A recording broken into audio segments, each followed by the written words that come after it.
un seul missile, une seule frappe, et des décennies de certitudes militaires occidentales qui s'effondrent, 20 officiers américains portés disparus. Le système de défense Patriot, censé être impénétrable, contourné en quelques secondes. 9 janvier 2026. Un missile hypersonique russe frappe un centre de commandement OTAN à Lviv, en Ukraine occidentale.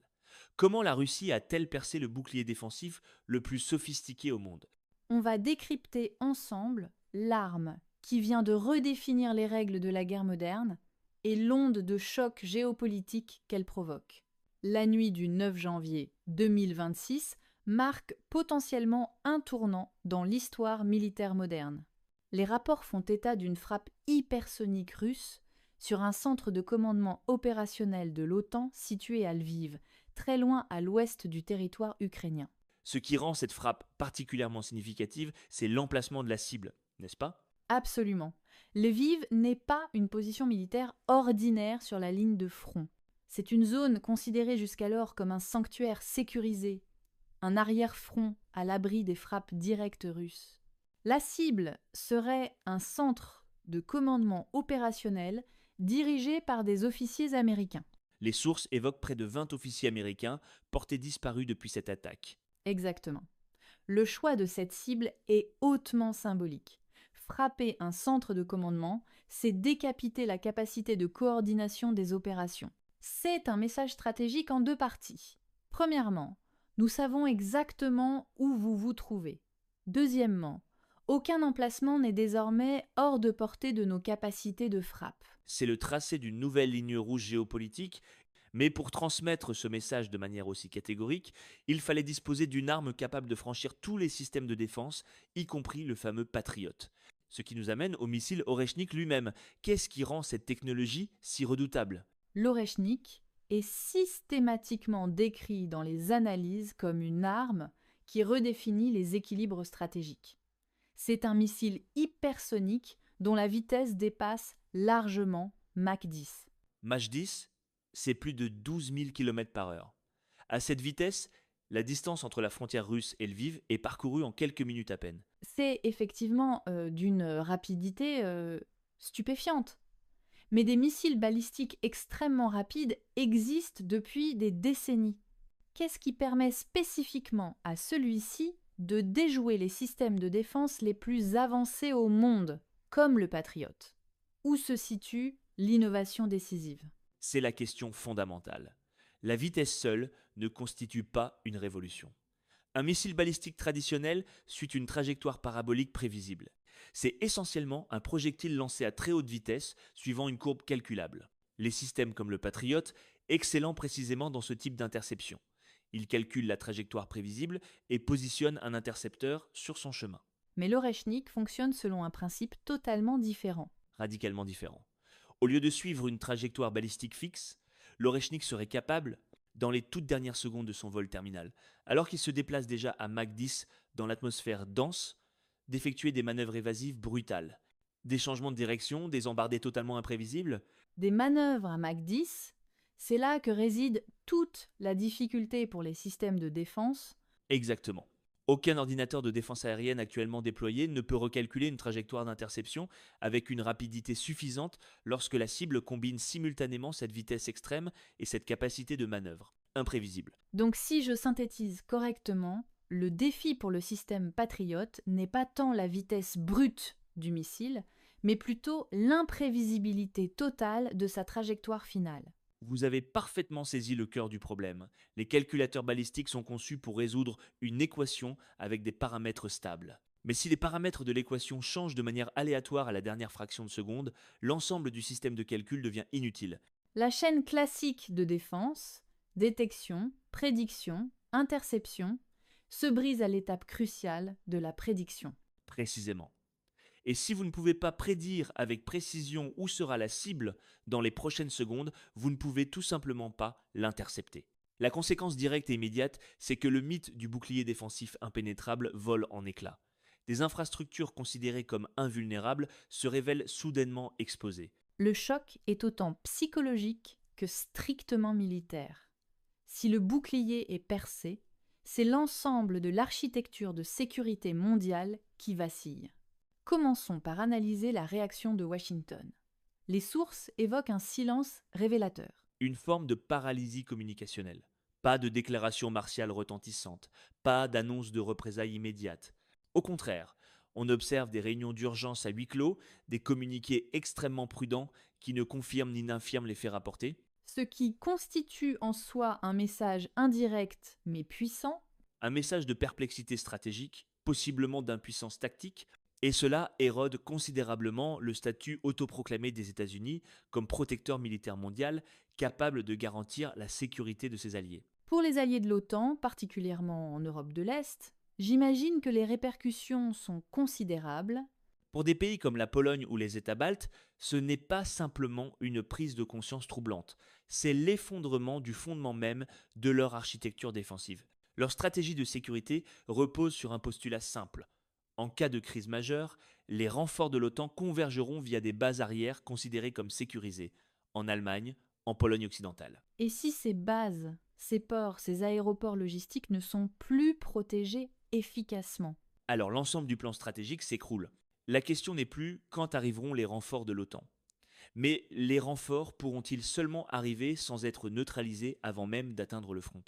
C'est une crise de confiance existentielle au cœur de l'Alliance Atlantique. La garantie de sécurité collective, matérialisée par l'article 5 du traité de l'OTAN, repose sur la capacité réelle à défendre, pas uniquement sur la volonté politique affichée. Exactement. Et du côté russe, évidemment, cet événement est présenté comme une démonstration éclatante de supériorité technologique.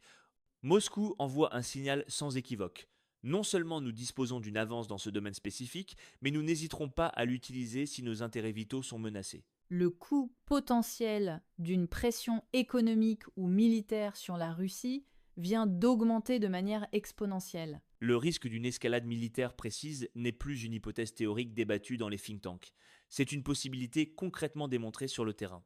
Nous évoluons désormais dans un environnement stratégique beaucoup plus dangereux et imprévisible. Dans ce nouveau monde considérablement plus instable, quelles sont les principales leçons stratégiques que tirent les analystes? Comment les acteurs militaires et économiques doivent-ils s'adapter? La première leçon, la plus brutale et la plus immédiate, c'est que les garanties de sécurité traditionnelles sont devenues technologiquement obsolètes. Les États, les forces armées, les planificateurs stratégiques doivent fondamentalement réévaluer tous leurs scénarios. Les plans opérationnels qui prenaient pour acquis la sécurité absolue de l'arrière-front doivent être entièrement réécrits. C'est une belle formulation conceptuelle. Mais concrètement, comment une armée ou même une entreprise multinationale avec des actifs stratégiques en Europe peut-elle développer une résilience face à une menace capable de décapiter ses centres névralgiques en quelques minutes? Question absolument cruciale. Pour une entreprise, cela implique d'intégrer dans ses modèles de risque la possibilité réelle d'une frappe de précision sur une usine critique, un centre de données, même situé à plusieurs centaines de kilomètres de toute ligne de front active. Ce n'est plus simplement de l'instabilité politique abstraite qu'on gère avec des assurances classiques. Et pour une organisation militaire? Pour une armée, cela signifie repenser radicalement la concentration des infrastructures de commandement. Les grandes bases centralisées qui regroupent commandement, logistique et capacité opérationnelle deviennent des cibles vulnérables. Il faut disperser géographiquement, dupliquer les capacités critiques, rendre les structures de commandement beaucoup plus agiles et moins dépendantes d'un seul emplacement physique. La survie organisationnelle passe désormais par la décentralisation maximale. J'imagine que la technologie qui est à l'origine du problème fait également partie de la solution. C'est le deuxième enseignement fondamental. L'avantage technologique redevient la monnaie d'échange décisive dans les rapports de force internationaux. L'innovation défensive n'est plus une option budgétaire parmi d'autres, c'est la clé absolue de la dissuasion future. Continuer à investir massivement dans des systèmes qui viennent de démontrer leurs limites structurelles, c'est accepter une vulnérabilité stratégique majeure. C'est vertigineux quand on y réfléchit. Des décennies d'investissements colossaux et de développement technologique rendus partiellement obsolètes en une seule nuit. C'est un rappel brutal d'une réalité historique constante. La supériorité militaire n'est jamais permanente. Chaque avancée défensive finit par être contournée par une innovation offensive. Et cela nous mène à la troisième leçon stratégique. Dans ce nouveau contexte, la flexibilité l'emporte sur la force brute. C'est-à-dire éviter la logique de réponse symétrique automatique. Exactement. La logique tu me frappes, je te frappe avec une intensité équivalente peut mener à une escalade incontrôlable vers un affrontement direct entre puissances nucléaires. Il faut développer des capacités de réponse asymétriques dans le domaine cyber, économique, informationnel. Apprendre à absorber certains coups et à répliquer de manière intelligente et calculée, pas nécessairement de manière plus violente. La résilience stratégique devient la compétence maîtresse du XXIe siècle. Pour synthétiser l'ensemble, ce que les sources décrivent, c'est une frappe militaire qui a pulvérisé non seulement une infrastructure physique, mais également des décennies de certitudes stratégiques occidentales. L'événement a fracassé une illusion collective. Le changement fondamental se situe précisément là. Nous basculons d'un ordre mondial, avec un garant de sécurité relativement prévisible, vers un monde caractérisé par l'incertitude généralisée et une vulnérabilité partagée. L'illusion d'un arrière-front totalement sécurisé s'est évaporée. Les systèmes de défense sur lesquels reposaient des stratégies entières ont atteint leurs limites opérationnelles. Non pas parce que ces systèmes sont fondamentalement défaillants, mais simplement parce qu'une innovation technologique adverse a modifié les paramètres du jeu stratégique. Une des analyses que nous avons consultées oppose deux postures possibles face à cette nouvelle donne. S'accrocher à un récit familier et rassurant de puissance invincible, ou affronter lucidement une réalité nouvelle aussi inconfortable soit-elle. C'est tout le défi intellectuel et stratégique de notre époque. La question que nous pouvons laisser à chacun est la suivante. Si les boucliers défensifs dans lesquels nous placions une confiance quasi religieuse se révèlent perméables, que signifie réellement la notion de sécurité aujourd'hui ? S'agit-il de construire des remparts technologiques encore plus sophistiqués en espérant qu'ils tiendront cette fois ? Ou s'agit-il plutôt d'apprendre à naviguer dans un monde qui n'offre peu, être plus aucun sanctuaire absolument protégé ? Une réflexion qui dépasse largement le domaine militaire et touche à notre conception collective de la sécurité au XXIe siècle. Merci de nous avoir suivis dans cette analyse. Merci à tous et à très bientôt pour de nouvelles analyses géopolitiques.